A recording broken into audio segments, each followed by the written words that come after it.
प्रभू येशू ख्रिस्ताच्या नावामध्ये आपणा सलाम। यावेळेस मी आपल्या संगती बोलण्यासाठी पुन्हा एक वार आपल्या समोर उपस्थित आहे। देवाची स्तुती असो। आता शाबात संपलेला आहे आणि पुन्हा एक वार आपण देवाच्या वचनातून काही महत्त्वाच्या गोष्टी पाहणार आहोत। आणि प्रियजनांनो, त्यासाठी आजचं जे वचन मी निवडलेलं आहे इफिसकरासपत्र 2 अध्याय आणि 22 वचन आपल्या संगती बोलत असताना ते असं म्हणतं की प्रभूच्या ठाई तुम्हीही आत्म्याच्या द्वारे देवाच्या वस्तीसाठी एकत्र रचले जात आहात। किती सुंदर आणि पॉवरफुल असं हे वचन आपल्यासाठी या ठिकाणी देण्यात आलेलं आहे। त्यामध्ये आपल्याला महत्त्वाचा भाग हा पाहायला मिळतो की प्रभूच्या ठाई तुम्हीही म्हणजे आपण सर्वजण, प्रभूच्या ठाई आपण सर्वजण आत्म्याच्या द्वारे, देवाच्या आत्म्याच्या द्वारे देवाच्या वस्तीसाठी म्हणजे आपल्यामध्ये देव वस्ती करण्यासाठी आम्हाला देवानं निर्माण केलेला आहे किंवा रचलेला आहे। ही किती महत्वाची बाब आपण विसरून जातो नाही का?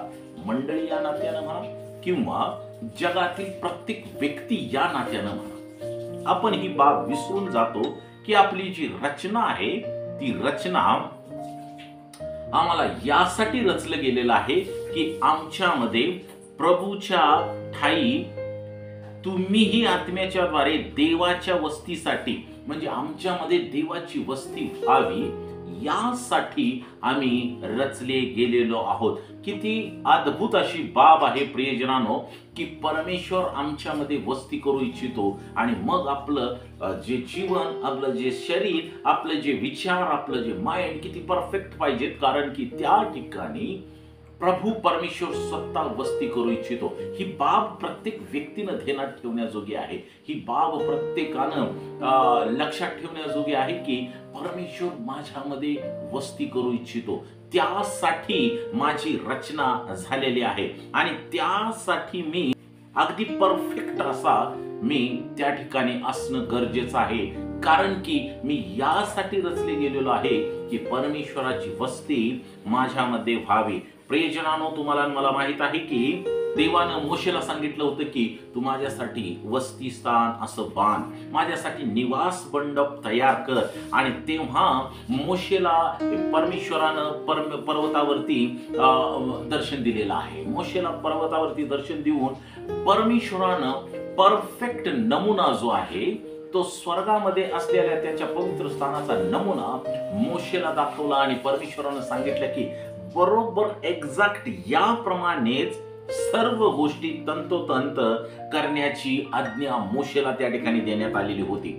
आणि देवाचं हे काम करण्यासाठी, देवाचं अगदी उत्सुकतेने काम करण्यासाठी पूर्णपणे मोशे त्या ठिकाणी भारावून गेलेला आपल्याला पाहायला मिळतं। आणि मग परमेश्वराने दिलेली प्रत्येक सूचना अंमलात आणण्यासाठी त्यानं प्रयत्न केलेले आहेत। प्रत्येक जी सूचना आहे, कारण त्याला देवाचं वस्ती स्थान करायचं होतं, कारण त्याला परमेश्वर ज्या ठिकाणी वास्तव्य करणार आहे ते वस्ती स्थान निर्माण करावायचं होतं। आणि म्हणून त्यानं त्याच्या देवाच्या सर्व सूचना अंमलात आणण्यासाठी अत्यंत अथक असे प्रयत्न केलेले आपल्याला पाहावयास मिळतात। आणि मग त्यानं त्याच्या हाताखाली त्या सुंदर कामासाठी अत्यंत कुशाग्र आणि अत्यंत हुशार आणि अत्यंत कुशल असे कारागीर आणि आपल्या कामामध्ये जे निपुण असणारे कारागीर होते त्यांना आपल्या हाताखाली ते पवित्र स्थान, देवाचं वस्ती स्थान बांधण्यासाठी तयार करण्यासाठी त्यानं कामगार नियुक्त केलेले आहेत। आणि त्याने मंदिरामधील घुंगरू किंवा डाळिंब किंवा जो निवास मंडपातील इतर सर्व वस्तू आहेत, जे पात्र आहेत, ते परमेश्वरानं दाखवल्याप्रमाणे परमेश्वरानं जो नमुना दाखवला होता, जो देवाने त्याला बोलावून डोंगरावरती जो नमुना, स्वर्गीय वस्तूंचा नमुना दाखवला होता, त्याप्रमाणे करण्याची त्याने काळजी घेतलेली आहे। आणि मग या ठिकाणी एक महत्वाची बाब त्या मोशे संगती परमेश्वरानं केलेली आहे। बायबल असं सांगतं, जेव्हा परमेश्वरानं मोशेला दर्शन दिलं आणि सांगितलं की त्याला दाखवला स्वर्गीय नमुना, ज्यावेळेस दाखवला त्यावेळेस प्रियजनांनो आम्ही पाहतो की परमेश्वराच्या तेजाचे म्हणजे देवानं परमेश्वराच्या आपल्या स्वतःच्या तेजाचे आच्छादन मोशेवरती घातलेलं होतं. किती महत्वाची बाब आहे बघा. मोशेवरती स्वतःच्या तेजाचं जे आच्छादन आहे ते घातलं होतं. त्याच्या मागे हेतू हा होता की जो नमुना परमेश्वर स्वर्गातला नमुना मोशेला दाखवणार आहे, तो नमुना मोशेला अत्यंत सूक्ष्मदर्शी आणि अत्यंत बारकाईनं पाहता यावा आणि त्याप्रमाणे जे निवास मंडप जमिनीवरती किंवा पृथ्वीवरती करणार होता ते त्याला ॲक्युरेट त्याप्रमाणे करता यावं, यासाठी परमेश्वरानं त्याच्यावरती आपल्या तेजाचं पांघरून घातलं आणि मग त्याला तो स्वर्गीय नमुना त्या ठिकाणी दाखवला.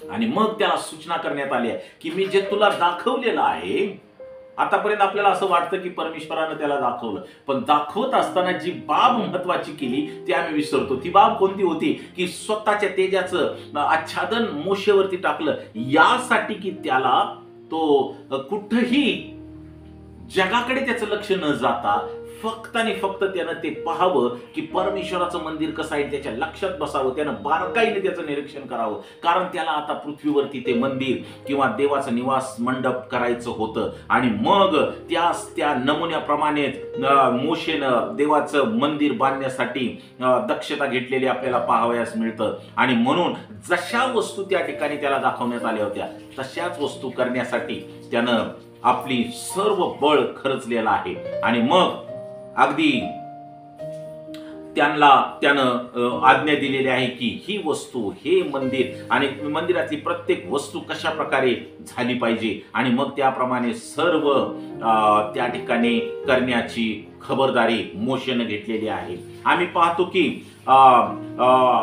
जो नमुना सिनाय पर्वतावरती दाखवण्यात आलेला होता 10 आज्ञांच्या द्वारे देण्यात आला होता, तेव्हा 10 आज्ञा जेव्हा दिल्या त्या वेळेस हा नमुना आम्ही पाहतो की हा जो नमुना आहे तो केव्हा दाखवण्यात आला, जेव्हा सिनाय पर्वतावरती मोशेला 10 आज्ञा देण्यात आल्या होत्या तेव्हा हा नमुना दाखवण्यात आलेला होता. जेव्हा परमेश्वर देवाने मोशेला दर्शन दिलं त्यावेळेस 34व्या अध्यायामध्ये आम्ही निर्गमच्या पाहतो की 6 आणि 7 वचनामध्ये अत्यंत सुंदर रीतीने परमेश्वर ज्यावेळेस त्याला दर्शन देतो, हा नमुना दाखवतो, त्यावेळेस तो म्हणतो की परमेश्वर परमेश्वर दयाळू व कनवाळू. देवाने स्वतः ही घोषणा केली, मंद क्रोध देव, दयेचा व सत्याचा सागर किंवा हजारो जणांवर दया करणारा, अधर्म व अपराध व पाप यांची क्षमा करणारा, असा हा परमेश्वर. म्हणून मोशेच्या समोरून जात असताना परमेश्वराने या ठिकाणी जो नमुना आहे तो दाखवला.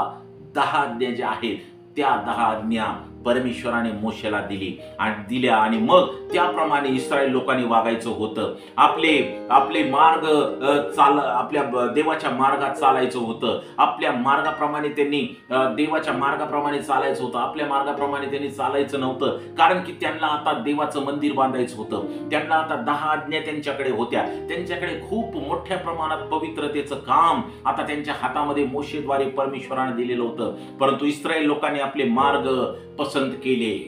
इस्रायल लोकांनी त्याही ठिकाणी आपले मार्ग पसंत केले. त्याने दाखवलेल्या नमुन्याप्रमाणे आपलं जीवन त्यांनी जे आहे ते बांधण्यासाठी, जे त्यांचं शरीर रूपी मंदिर आहे, जे माइंड रूपी मंदिर आहे, ते बांधण्यासाठी ते सतत आणि सतत चुकत राहिले. आणि मग त्यांनी आपल्याच मार्गाने चालण्यासाठी त्या ठिकाणी स्वतःला प्रस्थापित केलं, असं आपल्याला बायबल सांगतं.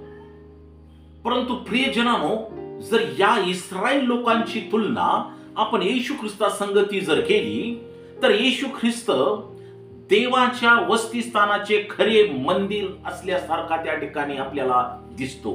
येशू ख्रिस्ताचे पृथ्वीवरील जीवन अगदी तंतोतंत देवाच्या नमुन्याप्रमाणेच होते.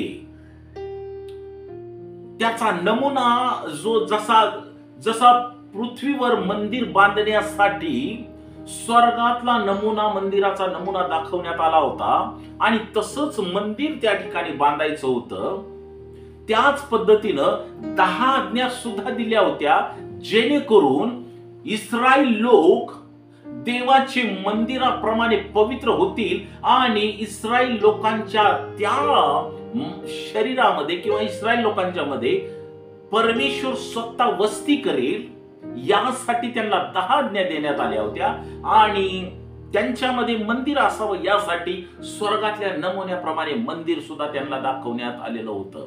परंतु प्रियजनांनो, दुःखाची बाब, खेदाची बाब ही आहे की इस्रायल लोक देवापासून सतत दूर जात गेले आणि त्यांनी स्वतःला पवित्र ठेवलं नाही आणि ते कारण होतं की ज्यामुळे परमेश्वर त्यांच्यामध्ये वास करू शकला नाही.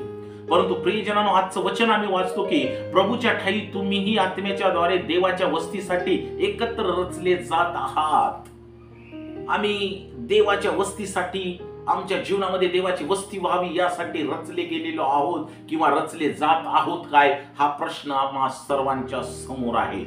जेव्हा येशू ख्रिस्त या पृथ्वी तलावरती होता, त्याचे जीवन जशी देवाची इच्छा आहे, जसा परमेश्वर आहे त्याचप्रमाणे तंतोतंत देवाच्या नमुन्याप्रमाणे घडवलेले असे ते जीवन होते. आणि म्हणून तो स्तोत्र संहिता 40:8 मध्ये येशू ख्रिस्त स्वतः म्हणला, हे माझ्या देवा, तुझ्या इच्छेप्रमाणे करण्यास मला संतोष आहे. तुझे शास्त्र माझ्या अंतर्यामी आहे. आणि या कारणानं मी देवाच्या मंदिराची किंवा देवाच्या आत्म्याची माझ्यामध्ये वस्ती व्हावी यासाठी एलिजिबल आहे किंवा सक्षम आहे. परमेश्वर येशू ख्रिस्त स्वतः म्हणला, हे माझ्या देवा, तुझ्या इच्छेप्रमाणे करण्यात मला संतोष आहे. जेव्हा देवाच्या इच्छेप्रमाणे आम्ही करण्यास आम्हाला आनंद असतो, त्यावेळेस देवाची वस्ती मनुष्यामध्ये व्हायला तयार असते. आणि येशू ख्रिस्त म्हणतो, तुझे शास्त्र माझ्या अंतर्यामी आहे. जेव्हा देवाचं शास्त्र मनुष्याच्या अंतर्यामामध्ये राहतं, त्यावेळेस परमेश्वर त्यामध्ये वस्ती करतो. इस्रायल लोकांनी स्वतःचा मार्ग अवलंबल्यामुळे, त्यांच्या अंतर्यामी देवाचं वचन, देवाच्या 10 आज्ञा न राहिल्यामुळे आणि देवाच्या इच्छेप्रमाणे करण्यास इस्रायल लोक कमी पडल्यामुळे इस्रायलांच्या मध्ये परमेश्वराची वस्ती राहू शकली नाही, आपल्या सगळ्यांना माहित आहे. परंतु ज्यावेळेस आम्ही परमेश्वराच्या इच्छेप्रमाणे करतो, ख्रिस्ताप्रमाणे जसं त्यानं देवाच्या इच्छेप्रमाणे जगला त्याप्रमाणे आम्ही जगतो, त्यावेळेस परमेश्वराची वस्ती आपल्यामध्ये होते. आणि आम्ही ज्या कारणासाठी आम्ही रचले गेलो आहोत मानवीय रूपाने, ते कारण यशस्वी होतं. आणि ते कारण म्हणजे मानवामध्ये देवाची वस्ती होणे. जसं की या ठिकाणी मी पुन्हा वाचत आहे, इफिसकरास पत्र 2 अध्याय 22 वचन, प्रभूच्या ठाई तुम्हीही आत्म्याच्या द्वारे देवाच्या वस्तीसाठी एकत्र रचले जात आहात. प्रियजनांनो, माझा प्रश्न आहे की काय आम्ही देवाच्या नमुन्याप्रमाणे, जसा येशू ख्रिस्त जगला त्याप्रमाणे ख्रिस्ताच्या नमुन्याप्रमाणे आपण आहोत काय? आणि येशू ख्रिस्त देवाच्या नमुन्याप्रमाणे जगला म्हणून देव त्याच्यामध्ये वस्ती करत होता. जर आम्ही ख्रिस्ताच्या नमुन्याप्रमाणे, ख्रिस्ती या नात्याने दया करणारे, प्रेम प्रीती करणारे, क्षमा करणारे जर आम्ही असू, तर देव नक्की आमच्यामध्ये वस्ती करावयास तयार आहे. आम्ही पाहतो की देव येशू ख्रिस्तावरती इस्रायल लोकांच्या पुढाऱ्याने, धर्म पुढाऱ्याने, यहुदी लोकांनी किंवा त्यांच्या गुरुजनांनी येशू ख्रिस्तावरती आरोप केले होते की तो अशा अशा प्रकारचे काम करत आहे. परंतु येशू ख्रिस्त त्याच्या प्रत्येक कामातून जे त्याला देवानं सांगितलेलं आहे तेच तो करत होता. जसा देव आहे दयाळू, तशाच प्रकारे दयाळूपणाचे काम या ठिकाणी पृथ्वीवर असताना येशू ख्रिस्त करत होता. आणि मग येशू ख्रिस्त म्हणत होता की मी माझ्या कामाद्वारे देव प्रकट करत आहे. ज्यानं मला पाहिलेलं आहे त्यानं देवाला पाहिलेलं आहे. आणि मग ख्रिस्तावरती यहुदी धर्मपुढाऱ्यांनी दुर्भाषणाचा आरोप लावला होता आणि ते दुर्भाषण करत आहे असं त्या ठिकाणी त्याच्यावरती आरोप लावून त्याला मारण्याचा प्रयत्न करत होते. आणि मग येशू ख्रिस्त म्हटला की मी देवाचा पुत्र आहे, मी देवाच्या स्वभावाचा आहे, मी देवाच्या समविचाराचा आहे, मी देवाच्या समहेतूचा आहे आणि मी त्याला त्याच्या सर्व उत्पत्ती कार्यात व दैवी साह्यात जे काही देवाचं काम आहे त्या कामामध्ये मी देवाला सहकार्य करतो. या भाषणाबद्दल, येशू ख्रिस्ताच्या या सुंदर भाषणाबद्दल त्याच्यावरती दुर्भाषणाचा आरोप धर्मपुढाऱ्यांनी टाकलेला होता.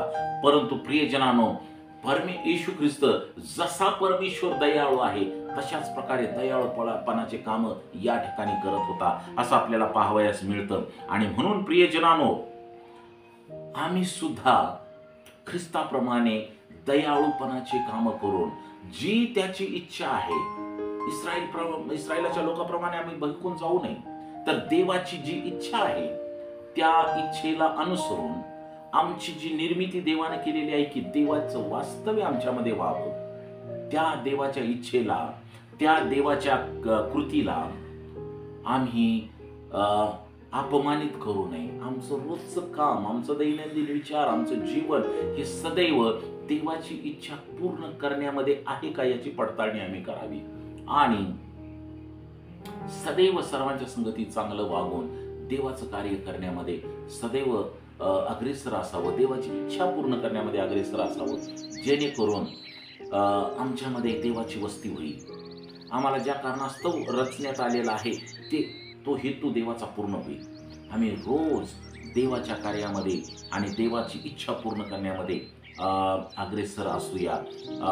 आणि म्हणून परमेश्वराचं वचन या ठिकाणी म्हणतं की देवाची वस्ती तुमच्यामध्ये होण्यासाठी तुम्हाला रचलं गेलं आहे.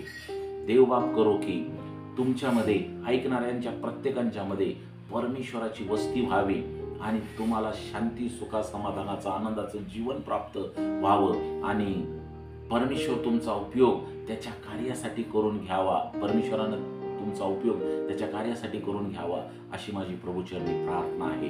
धन्यवाद. Thank you so much. देवबाप तुम्हाला आशीर्वादित करो.